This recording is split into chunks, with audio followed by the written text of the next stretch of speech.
მოგესალმებით მეგობრებო, მე ვარ გიორგი ბაქანიძე, ბერლინში მცხოვრები ფსიქიატრი და ვაგრძელებ ჩემი YouTube ვიდეოების სერიას ფსიქიატრიაზე. დღეს მინდა ვილაპარაკო კანაბისზე და ალკოჰოლზე, როგორც ორ ყველაზე უფრო გავრცელებულ მათრობელ საშუალებაზე.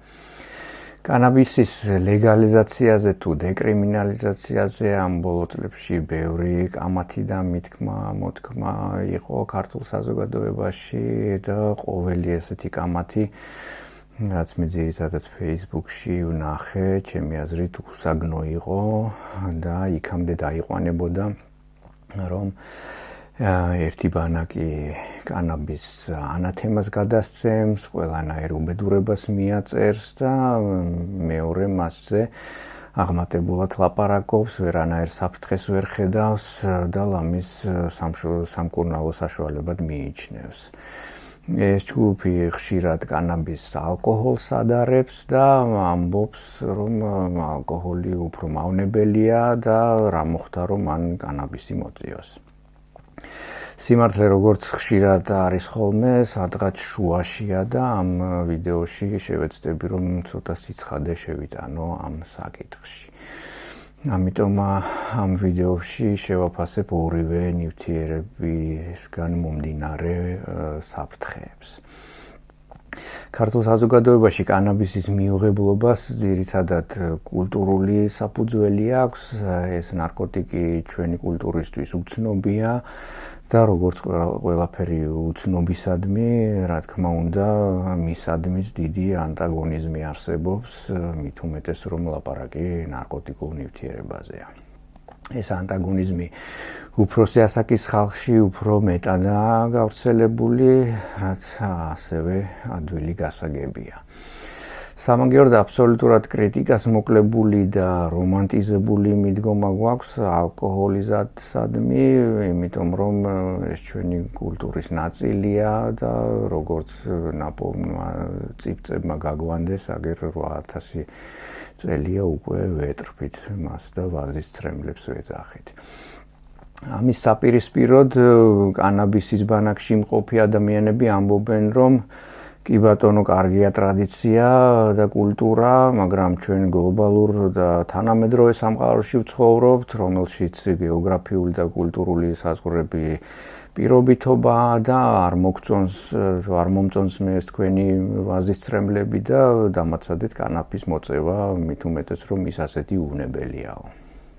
მერე იწყება კანაფის და ალკოჰოლის შედარებას, იწყებენ ხოლმე ეს ადამიანები და ასკვნიან, რომ ის უსაფრთხო და ხშირად სასარგებლო ბუნების ქმნილებაა, როგორც მაგალითად ოხრახუში. ამ ორივე პოზიციას, რა თქმა უნდა, აქვს არსებობის უფლება, მაგრამ ისინი ხელს გვიშლიან ობიექტური სურათის დანახვაში და ამიტომ სანამ ამ თემაზე ლაპარაკს დავიწყებდეთ, ჯობია ეს კულტურულ-ემოციური პრიზმა თვალებიდან მოვიცილოთ და დავეყრდნოთ მეცნიერ უმტკიცებულებებს, საბედნიეროდ ორივე ეს ნივთიერება 10 წლეულების მანძილზე კარგად არის შესწავლილი.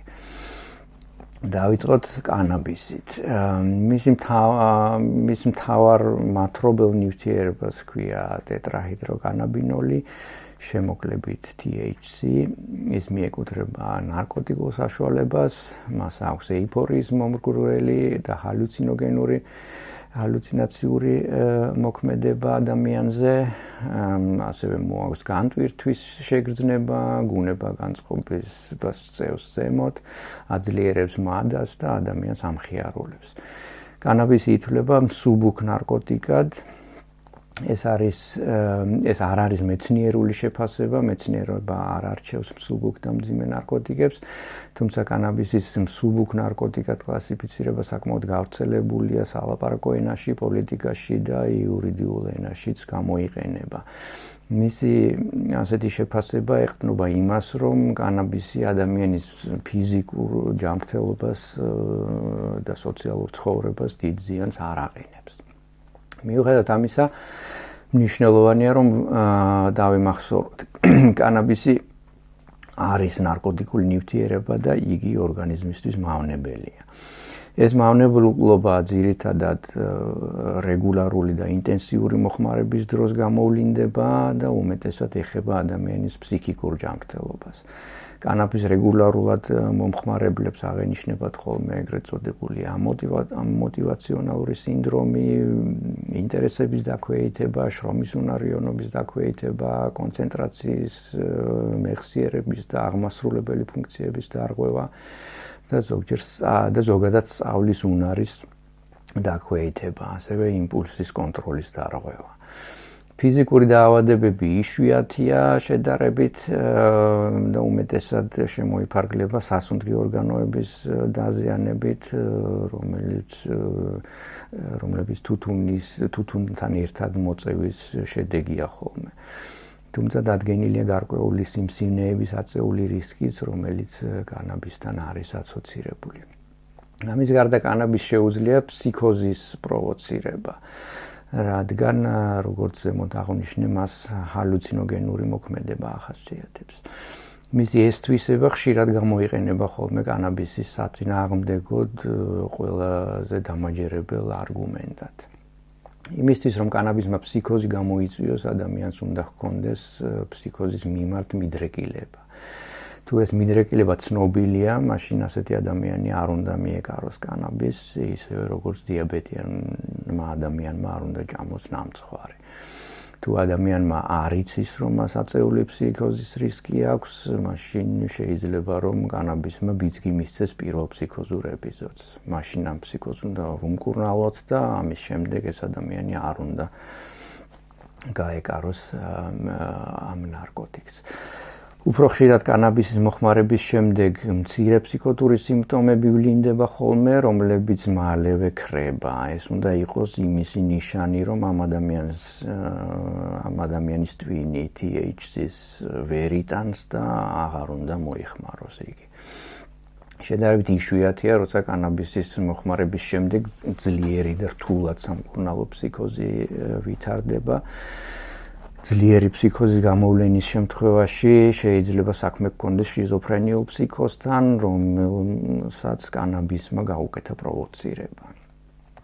რომ შევაჯამოთ, კანაბისის გამო ფსიქოზის განვითარება რეალური რისკია, მაგრამ მიუხედავად ამისა, ეს რისკი მას საშიშ ნარკოტიკად არ აქცევს, რადგან ეს გართულება შედარებით იშვიათია და უმეტეს შემთხვევაში ადვილად მართვადი.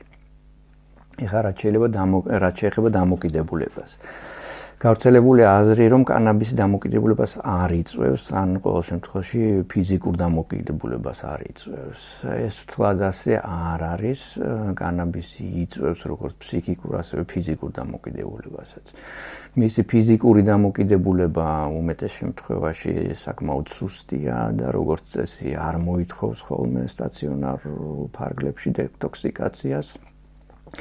აბსტინენციის სინდრომი რამდენიმე დღიდან ერთ კვირამდე გრძელდება და გამოიხატება მსუბუქ მოუსვენრობაში, გაღიზიანებადობაში, დაქვეითებულ ბუნება-განწყობაში, ძილის დარღვევაში და კოშმარულ სიზმრებში.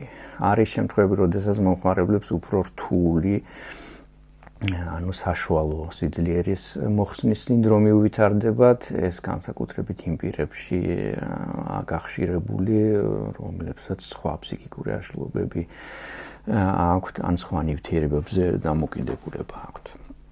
ფსიქიკური დამოკიდებულება უფრო ძლიერია ხოლმე და გამოიხატება მოხმარების ძლიერ სურვილში და მოხმარების თავის დანებების უნარობაში. მაშინაც კი, როდესაც კანაბისი აშკარა ნეგატიურ გავლენას ახდენს ადამიანზე. სხვანაირად გამოიყურება საქმე ბავშვებში და მოზარდებში. კანაბისის მავნებელი ზემოქმედება მოზარდ ორგანიზმზე ბევრად უფრო გამოხატული არის. მოზარდებში კანაბისის რეგულარული მოხმარება იწვევს ბიოლოგიურ დონეზე ტვინის განვითარების შეფერხებას და შესაბამის ინტელექტუალურ დეფიციტს. ამის შედეგი არის ხოლმე სკოლაში დაბალი აკადემიური მოსწრება და ან სკოლისთვის თავის დანებება. დაბალი სკოლის შემდგომი განათლების დონე და კარიერული წინსვლის შეფერხება. ამის გარდა მოსარდებში დამოკიდებულების განვითარებაც უფრო სწრაფად ხდება და იზრდება სხვა ნარკოტიკების მოხმარების რისკი. როდესაც ვაპარაკობთ კანაბისის დეკრიმინალიზაციაზე და ლეგალიზაციაზე, ეს დისკუსია იმაზე არ უნდა იყოს მავნებელია თუ არა კანაბისი და უფრო მავნებელია თუ არა ალკოჰოლი. კანაბისი არის მავნებელი და კანაბისის მოხმარება შეიცავს რისკებს. ამას დიდი დისკუსია არ სჭირდება.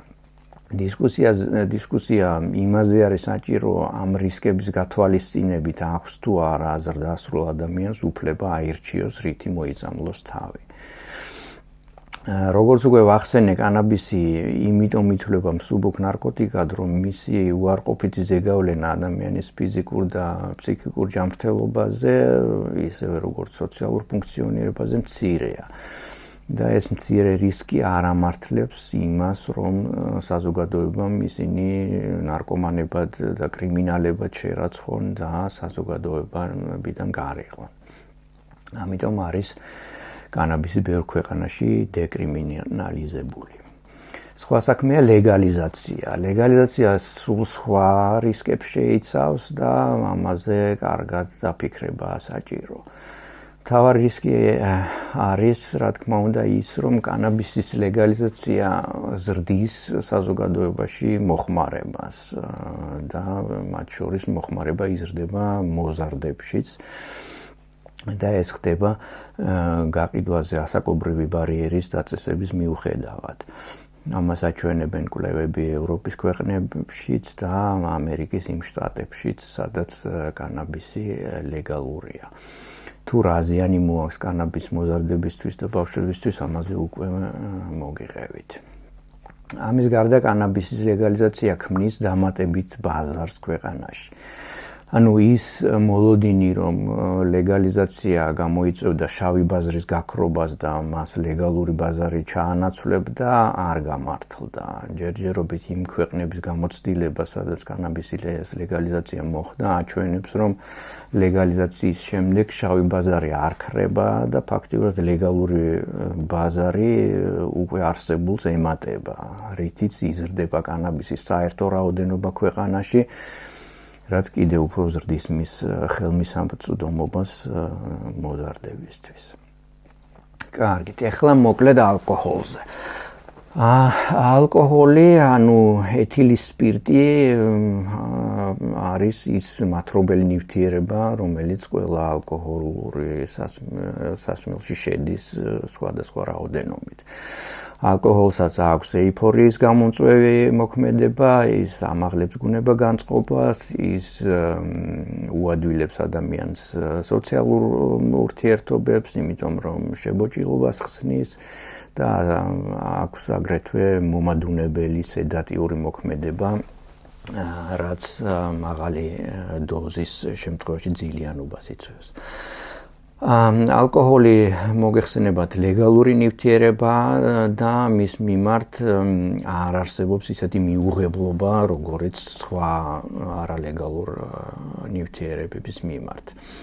უბრალოდ არათუ მიუღებლობა არ არსებობს მის მიმართ, ის პირიქით ძალიან ინტეგრირებულია ზოგადად დასავლურ ქრისტიანულ კულტურებში და განსაკუთრებით საქართველოში, სადაც ღვინის წარმოების ხანგრძლივი ტრადიცია არსებობს. საქართველოში ღვინო ფაქტიურად ქართული იდენტობის ნაწილია. მაგრამ ღვინოს შემავალი ეთილის სპირტი ისეთივე ეთილის სპირტია, როგორც არაყში და ის არის ადამიანისთვის მავნებელი. არის ასეთი გავრცელებული აზრი და სხვათა შორის არა მარტო საქართველოში, გერმანიაშიც, ეხლა ნაკლებად, მაგრამ ადრე არსებობდა ეს მოსაზრება, რომ ცოტა ალკოჰოლი კარგიც არის, რომ ცოტა წითელი ღვინო სისხლძარღვებისთვის და გულისთვის კარგია და ასე შემდეგ. ეს არის სისულელე. ალკოჰოლის გავლენა ადამიანის ორგანიზმზე 10 წლეულების მანძილზე ძალიან კარგად არის შესწავლილი და მეცნიერება ერთხმად ამბობს, რომ არ არსებობს ალკოჰოლის რაოდენობა, რომელიც არ არის მავნებელი. ალკოჰოლის ჭარბი და რეგულარული მოხმარება იწვევს ფაქტიურად ყველა ორგანოს დაზიანებას. ყველაზე ხშირია კუჭის დაზიანება, გასტრიტის და წყლულის სახით, ღვიძლის ციროზის სახით, პანკრეატიტის, ანუ კუჭქვეშა ჯირკვლის ანთების სახით, პერიფერიული ნერვების ზიანდება, ეს ვლინდება პოლინეიროპათიით, ანუ უმეტესად ფეხებში ღრმა გრძნობილობის დარღვევით, თავის ტვინის დაზიანებები, რაც გამოვლინდება ტვინის ქერქის ატროფიაში, შეიძლება განვითარდეს ვერნიკეს ენცეფალოპათია და ამის შემდეგ ეგრეთ წოდებული კორსაკოვის სინდრომი, ესენი მძიმე ნეიროფსიქიატრიული დაავადებებია, რომელზეც როგორმე სხვა ვიდეოში ვილაპარაკებ. აგრეთვე ხშირია გულის დაავადებებიც, მაგალითად ალკოჰოლური კარდიომიოპათია. ეს არის მხოლოდ მცირე ჩამონათვალი იმ დაავადებებისა, რომლებიც პირდაპირ ალკოჰოლის მოხმარებასთანაა დაკავშირებული. მედიცინა გამოყოფს 200-მდე დაავადებას, რომლებიც პირდაპირ ალკოჰოლის მოხმარებას უკავშირდება. ეხლა რაც შეეხება დამოკიდებულებას. ალკოჰოლი იწვევს დაახლოებით ისეთივე, ანუ უფრო ზუსტად რომ ვთქვათ, ცოტა უფრო ძლიერ ფსიქიკურ დამოკიდებულებას, როგორცაც კანაბისი და ბევრად უფრო ძლიერ ფიზიკურ დამოკიდებულებას. ანუ ტოლერანტობის გამომუშავება და შემდეგ აბსტინენციის სინდრომი ალკოჰოლის შემთხვევაში ბევრად უფრო გამოხატულია, ვიდრე კანაბისის შემთხვევაში. უფრო დაწვრილებით ფსიქიკურ და ფიზიკურ დამოკიდებულებაზე და მათ განვითარების მექანიზმებზე ამის წინა ვიდეოში მოგიყევით, სადაც ზოგადად ადიქციებზე, ანუ დამოკიდებულებებზე ვილაპარაკე. გთხოვთ იმ ვიდეოებსაც უყურეთ, თუ ჯერ არ გინახავთ, იმ ვიდეოსაც უყურეთ. აქ მოკლედ უნდა ვახსენო ამ ორი ნივთიერების ადიქციური პოტენციალი, იმიტომ რომ ეს მნიშვნელოვანია მათგან მომავალი ზოგადი საშიშროების შესაფასებლად. ადიქციური პოტენციალი მისი სახელიდან გამომდინარე აჩვენებს თუ რამდენად ეფექტურად იწვევს ესა თუ ის ნივთიერება ადამიანში მასზე დამოკიდებულებას. ეს კი ითვლება ასე, თუ რამდენ ადამიანს უვითარდება საბოლოო ჯამში ამა თუ იმ ნივთიერებაზე დამოკიდებულება იმის შემდეგ, რაც მან ის პირველად გასინჯა. ეს მაჩვენებელი ალკოჰოლს და კანაბისს აქვს დაახლოებით ერთნაირი და სხვა, ასე ვთქვათ, მძიმე ნარკოტიკებთან შედარებით ბევრად ნაკლები.